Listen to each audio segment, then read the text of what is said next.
And here we are today with the amazingly creative Ciara Jonson, head of label Tindle Clothing, and we've just been having a bit of a play today, getting all dressed up and doing some shooting. And we're here to have a little interview and find out what makes Ciara tick. Thanks for coming today. No worries. Thanks for sharing the creative times. So I met Ciara at sewing class or fashion school where we studied together pattern making and drafting, and Ciara was always the queen of bias binding. So if you buy any of Tindle Clothing, it's mostly got some really neat finishes in the way of bias binding, because Ciara's just really neat and really... Not in all aspects of my life. Well, with her clothes, so you know you're going to get something of good quality because she's a stickler for detail. I have a few questions here, and I always think, how did you get started with Tindle? As the brand, how did you get started in sewing? Well, the name Tindle came, I just wrote it down on a sketchbook when I was studying at Mount Buller. I didn't really know what it meant, just the word kind of came to me and I wrote it down on the notepad, and it was time to decide whether I wanted to go back and study in sport and leisure management or explore the creativity in my life. And I couldn't fathom going back to something that I wasn't really enjoying. I was just kind of plodding along, and so I had to do something, so I started painting t-shirts and just started to love it, and just started short courses and learning as much as I could and soaking in inspiration. I think it's always kind of been in the back of my mind. It's just something I never really delved into. Your creative side? My creative side. When I was a kid, I was kind of like, tried to be normal. Oh, yeah, I know. Yeah, because I come from a family of musicians, so I shied away from that for a bit, I guess, because you think you're going to find your own thing, but maybe... I just didn't want to be weird. Quite honestly, I wanted to be the norm. Because were artists weird back then when you grew up? No, it's just, I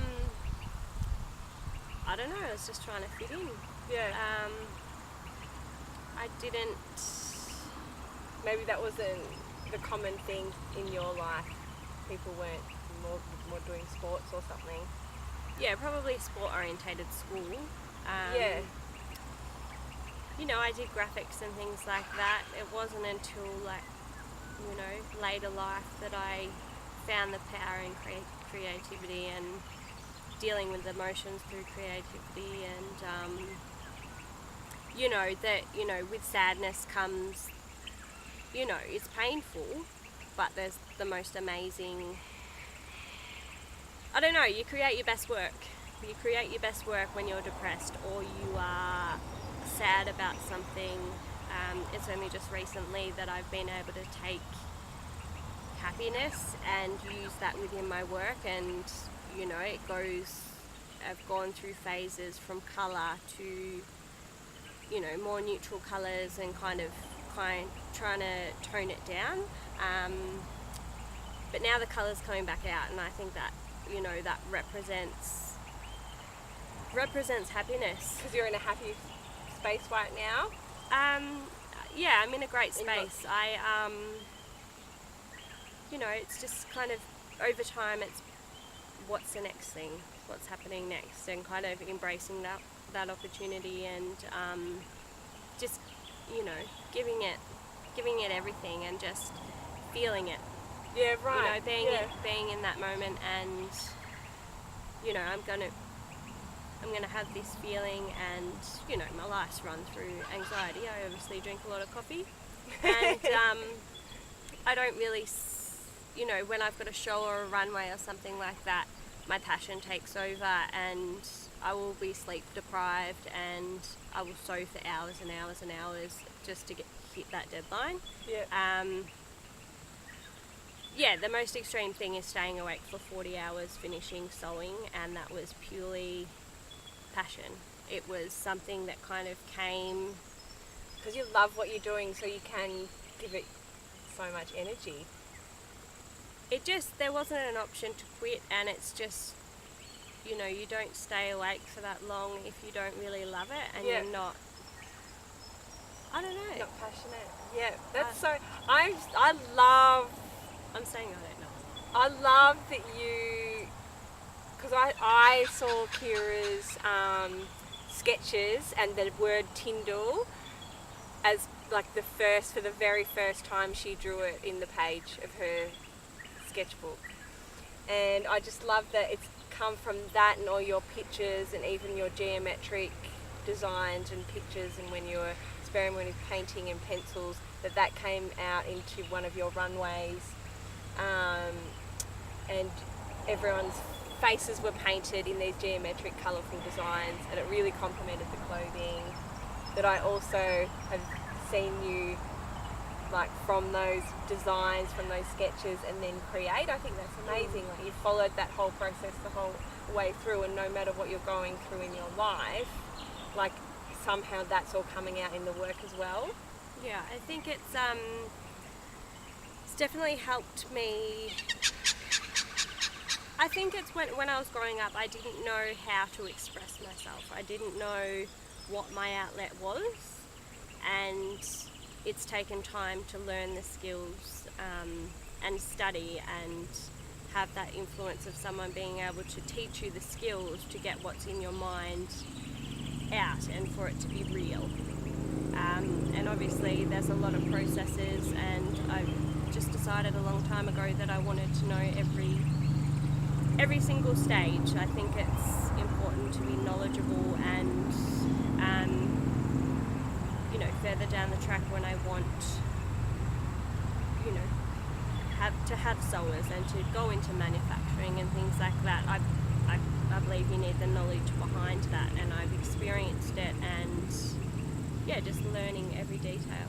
That's great advice too, because the last artist I interviewed was Sarah Lamberg, and she's a filmmaker, and she highly recommends that anyone involved in that process, like if you want to make a film, don't just be a director, find out how to act, find out how, you know, other aspects of whatever you're trying to create.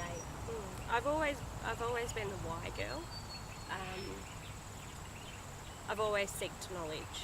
I want to know, you know, why that's happening, you know, why it works, why it doesn't work. I've always asked the question, and I've always been, you know, willing to know the answer.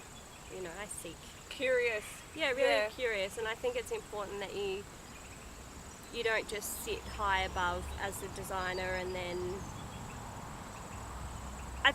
you just need to know, you know, blood, sweat and tears goes into clothing. Yeah. And I think you need to know that. Yeah, you need right. to fire up your passion. You need to be willing to work for it, and I wanted to give it a million times. Yeah. But just, you know, seeking knowledge, and, you know, it excites me, and I get this rush inside myself, and you know, once they walk down on the runway or you create an amazing image, it's kind of like the Tindle vision comes alive. Yeah. And a lot of the time, if you're in your studio or things like that, it's not, you know, days I want to quit, I'm like, I've had enough of sewing, forget about it, do something else. And then once it comes all together, you have a model and the clothes are on them, and you know, the work of art comes alive, and it makes it all worth it. And that's what I chase. I chase that buzz.